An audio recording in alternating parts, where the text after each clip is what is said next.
गुरुद्वारा समोर police van व स्कूटीचा अपघातात स्कूटी चालक मृत्यू तर चांदवड शहरात हळहळ व्यक्त। मुंबई आग्रा महामार्गावरील मंगरुळ जवळील असलेल्या गुरुद्वारा समोर आज दिनांक 11 फेब्रुवारी 2026 रोजी दुपारी 12:30 वाजेच्या सुमारास मालेगाव बाजूकडून MH15 JM 8850 ही नाशिक बाजूकडे जात असताना समोर स्कूटी चालक रमेश शंकर गारे वय वर्ष 60 यांना पोलीस व्हॅनने ठोस मारून समोरील गारे यांचा अपघात केला।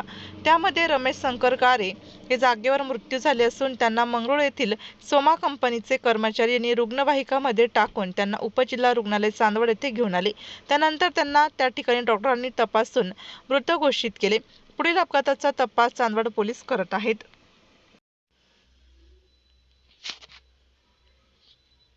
आपल्या जिल्ह्यातील व तालुक्यातील तत्काळ बातम्या व जाहिरात बघण्यासाठी आजच DJ महाराष्ट्र न्यूजला सबस्क्राईब व लाईक करा।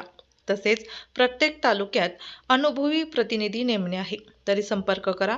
मुख्य संपादक देविदास जाधव, संपर्क 9822 49 99 40 89 83 1504 60।